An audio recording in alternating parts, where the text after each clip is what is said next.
dia, boa tarde, boa noite, boa madrugada. Muito prazer, Felipe Robledo. Se você já é do canal, muito obrigado. Se é a sua primeira vez aqui, seja muito bem-vindo. Espero que goste. Se inscreva, ative o sininho, curta, compartilha. E vamos então para a nossa terceira aula de Era Vargas. Sim, aquela fase no qual o Brasil vai ser governado por um único cara, Getúlio Dornelles Vargas, entre 1930 e 1945. E dividimos esse período, certo? Essa era Vargas, em 3 aulas.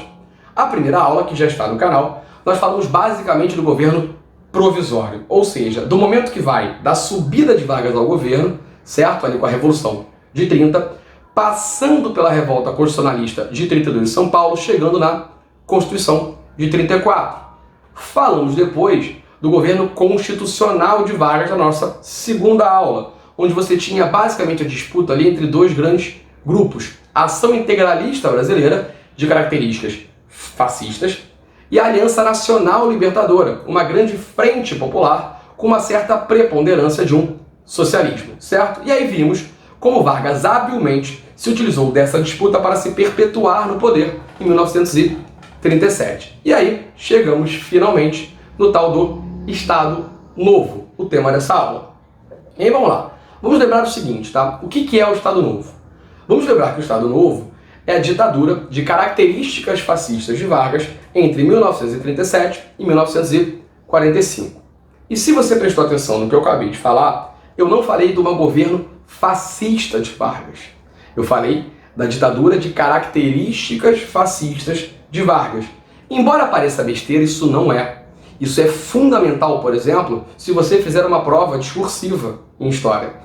Porque olha só, para você ser fascista, vamos lembrar, você tem que ter aquele combo fascista. Ou seja, você tem que ser totalitário, antiliberal, anticomunista, usar a censura, ser unipartidário, ser romântico, nacionalista, expansionista, o culto à personalidade, certo? Todo esse combo que faz parte de um governo fascista.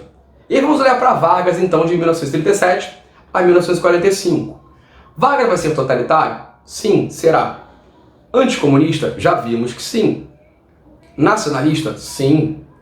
Uso da censura? Sim. Agora, totalitário? Também.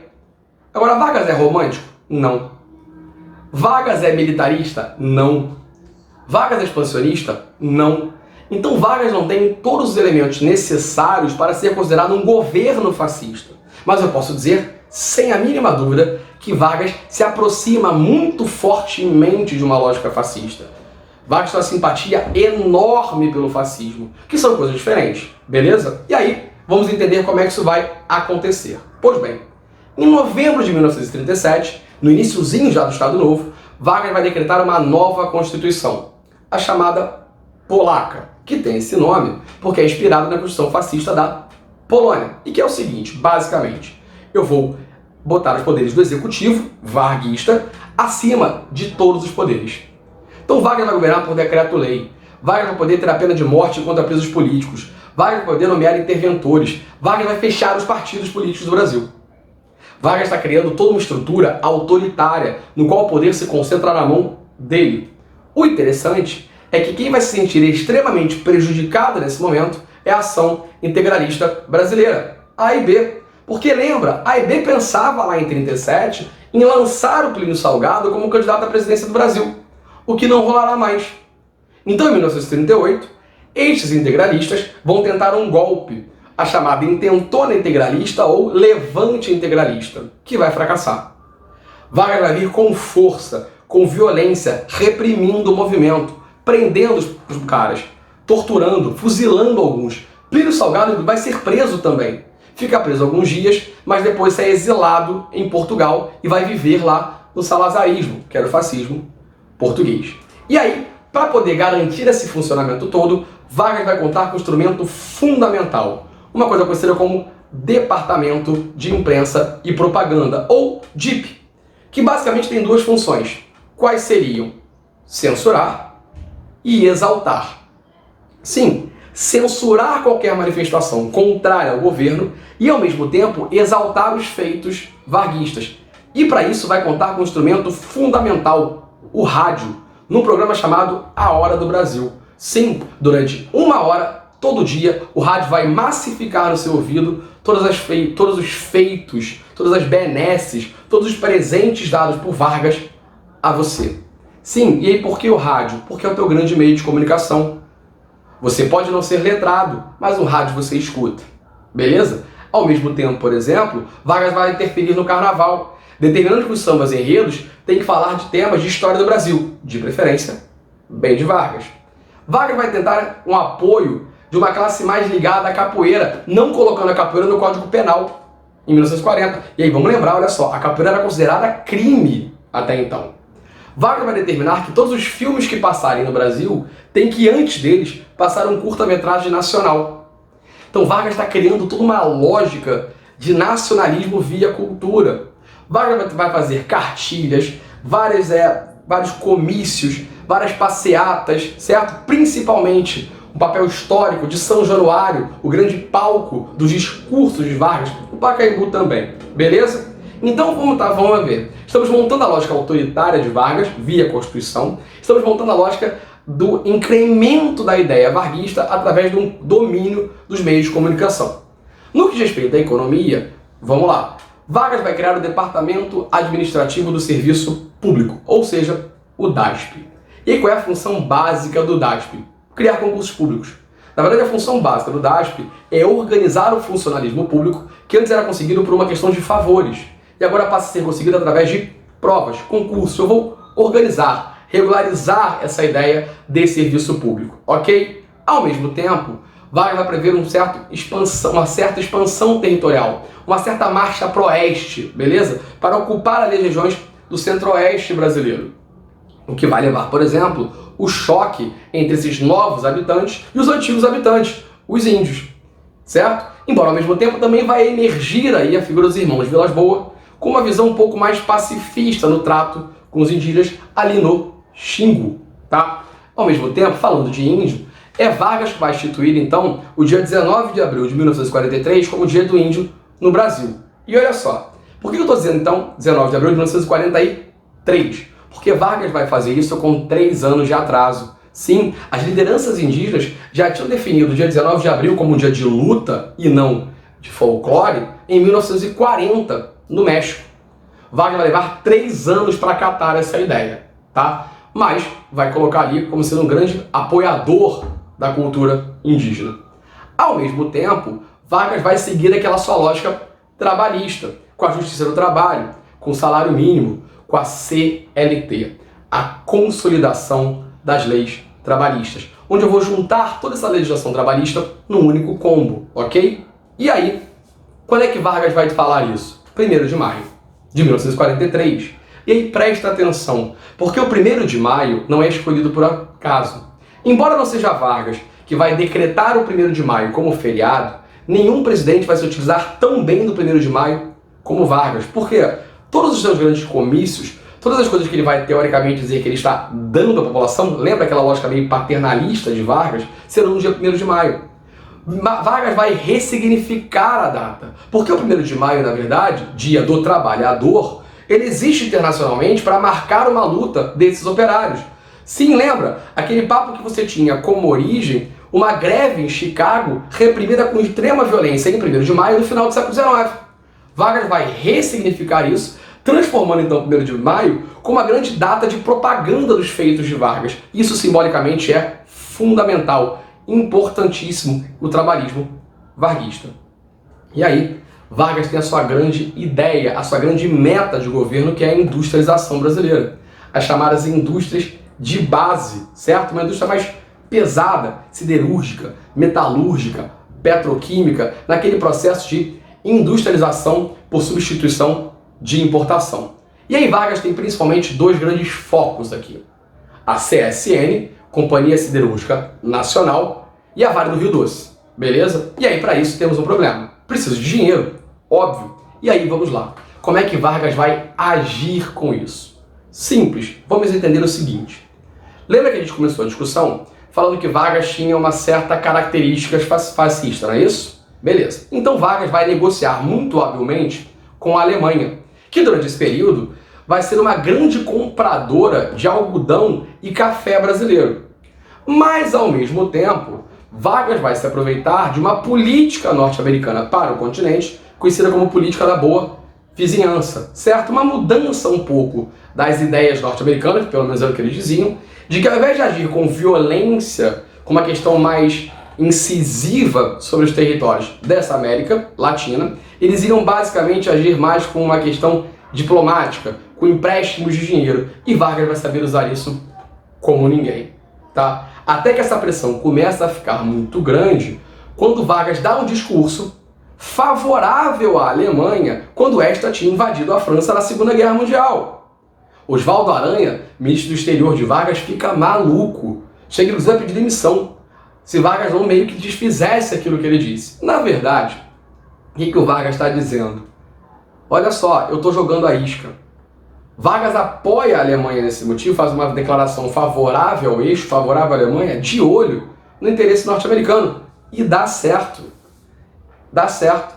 Os americanos começam de novo dessa questão diplomática, desse acordo, dessa conversa com Oswaldo Aranha, tanto que você vai costurar um acordo Brasil e Estados Unidos que os americanos investiriam pesadamente no Brasil até 1944. E aí, em 15 de janeiro de 1942, Oswaldo Aranha, aqui no Rio de Janeiro, vai declarar o apoio brasileiro aos aliados, aos Estados Unidos. Quem não vai gostar nada disso é a Alemanha, que vai então, ao longo deste processo, torpedear navios brasileiros. E aí, vamos lá. Esta é a versão oficial. Existe uma outra versão da história que diz que, na verdade, nem foram os alemães, tá? Que, na verdade, os Estados Unidos vão torpedear esses navios brasileiros para afundar e aí causar o que eu quero, uma comoção nacional. Sim, óbvio. Eu não posso ser Vargas e dizer que eu vou entrar numa Segunda Guerra Mundial porque os americanos estão bancando a CSN. Sim, nosso querido Roosevelt, que é o presidente dos Estados Unidos nesse momento, vai emprestar 20 milhões de dólares para o Brasil. O Walt Disney, nesse momento, vai criar o Zé Carioca, o primeiro grande personagem que fala de alguém de fora dos Estados Unidos. O Brasil é um ponto importante. Roosevelt quer uma base naval e uma base aérea no Nordeste brasileiro. Em Natal, a base aérea de Paramirim Fields. E aí, por que Natal? Porque Natal é muito próximo da costa norte da África. Seria um trampolim para a África, para o palco de operações europeu. Então vamos lá. Na verdade, o que acontece? Oficialmente falando, submarinos alemães torpedeiam navios brasileiros. Isso gera uma comoção popular. Esta comoção popular faz com que, então, Vargas declare guerra ao eixo. E aí, vamos então à guerra. Vamos para a Segunda Guerra Mundial, com duas coisas muito fortes.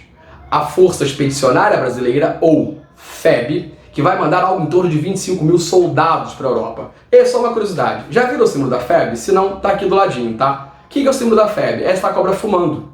E por que é a cobra fumando? Porque você dizia que o Brasil não entraria na guerra nem se a cobra fumasse. O que para a época significa de jeito nenhum. Pois bem, entramos na guerra, logo a cobra fumou. E a FAB, a Força Aérea Brasileira, com seu grande lema Senta a Pua, que vai mandar mais ou menos ali 400 militares para a Segunda Guerra Mundial. E aí, por favor, entendam, a nossa participação na Segunda Guerra Mundial ela é fundamental, ela é importantíssima na campanha italiana, tá? Os italianos são extremamente gratos à participação brasileira nessa Segunda Guerra Mundial, nessa expulsão do nazifascismo. E aí, beleza, guarda porque agora é que vai ficar bom. Porque olha só, até então, você deve estar estranhando uma coisa. Eu comecei o vídeo falando do Estado Novo, contando que o Estado Novo ele era uma ditadura de características fascistas de Vargas. E aí eu estou dizendo agora que, muito por conta desse empréstimo norte-americano, o Brasil vai mandar tropas para a Europa para derrubar uma ditadura nazifascista. Isso é contraditório ou não? Sim. E aí tem uma coisa hilária, engraçadíssima. Roosevelt, quando vem ao Brasil em 1943, conhecer a base naval de Paramirim, vai chamar Vargas de o ditador a favor da democracia. Sim, na verdade era mais ou menos isso. Vargas é um ditador lutando por uma democracia. E é óbvio que isso é contraditório. É lógico que isso vai dar problema. E vai dar de fato. Em 1943, a UNE já tinha feito um grande movimento contrário ao nazifascismo. Ainda em 1943, uma grande intelectualidade de Minas Gerais tinha lançado um grande documento, o Manifesto aos Mineiros, que exigia basicamente uma coisa: redemocratizar o país. É óbvio que o DIP vai censurar. É óbvio que eles serão punidos, mas não adianta, tá? Independente disso, o manifesto vai circular em canais não oficiais. Malandramente falando, Vargas percebe que não dá para segurar muito a ditadura na mão dele. Porque se ele segura a ditadura, quando essa tropa volta, vamos derrubar Vargas. Óbvio. Em 1945, no início do ano, Vargas vai tomar algumas atitudes importantes. Uma, Vargas vai convocar eleições para o final daquele ano, para 2 de dezembro, certo? 2, Vargas vai anistiar os presos políticos e liberar os partidos políticos. Sim, Prestes, que tinha sido preso em 1936, vai ser solto. Junto com ele, por exemplo, Carlos Marighella e Gregório Bezerra, certo? Estão soltos. O PCB volta ativa. Vão surgir nesse momento 3 grandes partidos. A União Democrática Nacional, ou o DN, muito ligado a uma elite liberal, muito opositora de Vargas. Vamos falar da UDN ainda muito nos períodos que vêm posterior a Vargas. O Partido Social Democrático, ou PSD, formado basicamente por interventores. E o Partido Trabalhista Brasileiro, formado basicamente pelos sindicatos. E eu estou montando esse panorama da eleição.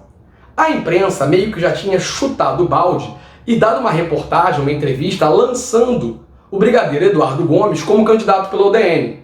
E Eduardo Gomes, por que Eduardo Gomes? Porque Eduardo Gomes era um dos grandes heróis sobreviventes da revolta dos 18 do Forte de Copacabana. Se você lembrar, e se não lembrar não tem problema, aí no canal também tem uma aula disso, da crise da República Oligárquica. Nos 18 do Forte, 16 tenentes tinham morrido. Melhor, 15 tenentes e o jornalista que entrou no movimento. E 2 sobreviveram, Siqueira Campos e Eduardo Gomes. O PSD vinha então com a candidatura de Eurico Gaspar Dutra. E o PTB até então estava quieto, certo? O PCB vinha com o Iedo Fiuza. Mas vamos lá, guarda. E aí, neste momento, ali por volta de abril de 1945, vai começar um grande movimento popular chamado de queremismo. E o que significa queremismo? Queremos. Queremos o quê? Na verdade, a grosso modo, queremos Vargas. Sim, o que o queremismo defende é exatamente a ideia de um continuismo de Vargas, certo? A ideia é que Vargas permanecesse no poder, inclusive que formasse a Constituinte, que estava marcada para depois das eleições, para antes dela. Para que Vargas pudesse, então, negociar essa Constituinte, beleza? Pois bem, isso vai avançando. E aí qual é o grande problema? Prestes, sim, Luiz Carlos Prestes, vai apoiar o queremismo. E aí, pera aí, sua pergunta vai ser, Felipe, como assim? Eu assisti a sua aula 2. Eu vi que Vargas, ao prender Prestes, prendeu também Olga, que era companheira de Prestes, que estava grávida. E eu vi também na sua aula que Vargas é responsável pela deportação de Olga para a Alemanha, na qual Olga, porque é comunista, judia e alemã, vai dar luz a Anitta, filha de Prestes e de Olga, e será morta anos depois no campo de concentração da Câmara de Gás. Então, peraí, você está me dizendo que Prestes está apoiando o cara que teoricamente mandou a mulher dele para a morte? Sim, tô. Pode parecer esquisito, mas não é, tá? Vamos lá. Por que Prestes apoia Vargas? Por 2 motivos. Um de caráter externo, que é o seguinte: Stalin determina neste momento, e lembra que eu estou na Segunda Guerra Mundial ainda, que os lados comunistas, os partidos comunistas, apoiam os governos aliados. E lembra, Stalin é aliado na Segunda Guerra Mundial.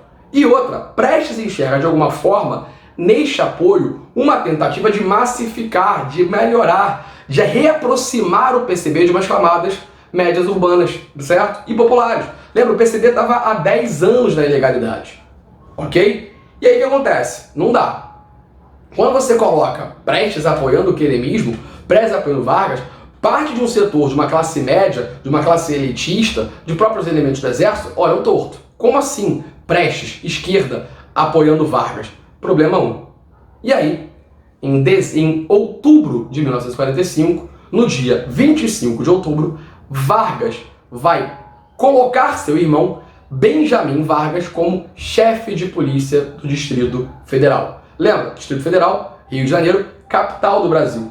Neste momento, parte de um alto comando do Exército, opositor a Vargas, enxerga nisso uma tentativa de golpe. Sim, quis dizer, Vargas está armando o golpe. O que corria na boca pequena é que Benjamin Vargas prenderia os generais de oposição a Vargas para se perpetuar no governo. Não podemos deixar. O alto governo, então, vai encontrar Vargas e diz: Vargas, acabou, saia da presidência e não se candidate. Vargas, que de burro não tem nada, percebe o seguinte: não dá para bater de frente neste momento com o alto comando. Eu saio. Então, no dia 29 de outubro, que é quando isso está acontecendo, Vargas sai do governo, retorna à sua cidade natal, São Borja, no seu lugar assume José Linhares, que vai passar o bastão, vai passar o governo em janeiro de 1946 para Eurico Gaspar Dutra. E aí, vamos entrar numa fase conhecida como experiência democrática brasileira, ou como República Liberal Populista. Um período ali que você vai ter 5 presidentes. Desses 5, 3 não vão terminar no mandato. Ah, e curiosidade, Vargas faz parte desses 5. Mas isso é um papo para uma outra aula, para um outro momento, para um outro bate-papo. E aí, fechamos o nosso combo Era Vargas. Espero que tenham gostado, espero que tenham se divertido como eu. E aí, até a próxima e até o próximo encontro. Um beijo.